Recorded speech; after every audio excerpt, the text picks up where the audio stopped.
Alright, I want to talk a little bit about replacing metal brake lines on Vanagons. One of the problems you're going to run into, especially if you buy a van that's like a low mileage van, is that it's sat quite a bit. So one of the issues you deal with is the fact that even though it has low miles, if you're in the eastern seaboard area, Canada, there's going to be rust underneath. And a lot of it is affecting the metal brake lines and the power steering lines under the car.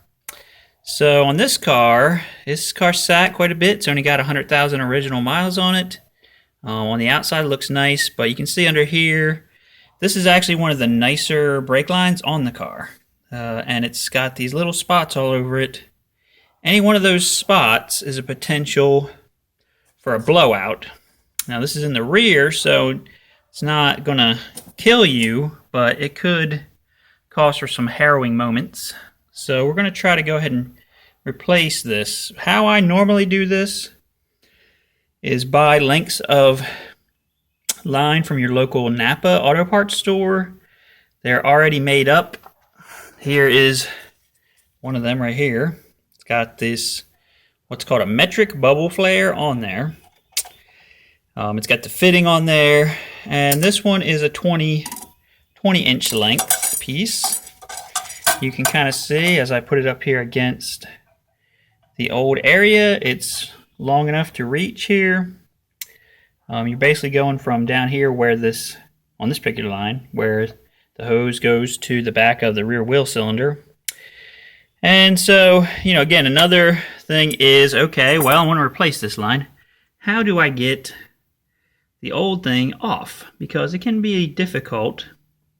If you just try to use a wrench, you're usually going to have stripping the nut down here, and then it's going to be even harder. You got to use some vice grips on it, then it's still going to try to strip.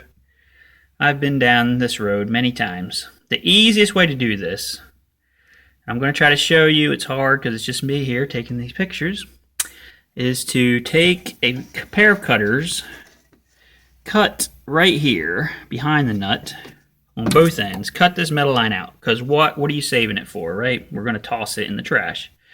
You cut it with a pair of dikes or side cutters or whatever you're going to call it. Then you take the 11mm deep well socket, get it on there. You can pre-soak everything with WD-40, which I actually did on this car already.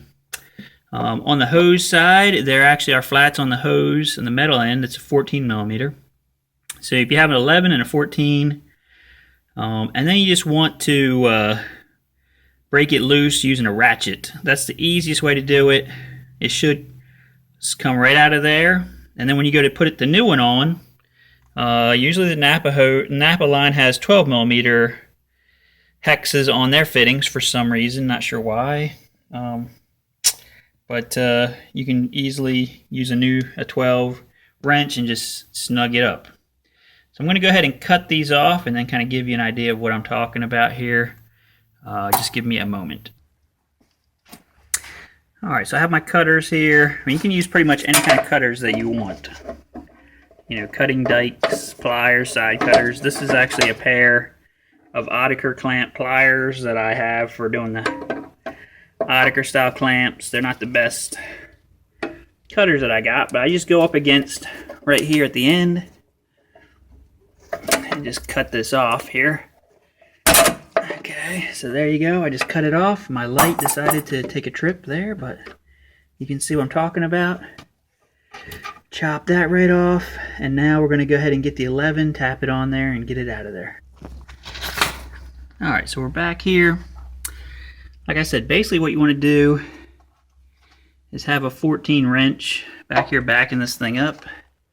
Okay. On the flats of this rubber hose. Then you got your 11 out here. And usually it breaks free pretty easily. You just unscrew it off of here. I actually had broke it free already, so it's hard to hold the thing and do this at the same time, as you know. Alright, and there's that is. It comes off with this little metal spidery piece. You want to put that back, when you go to put it back together, Here's the piece of the end that you're going to just throw into the trash, because who cares about that.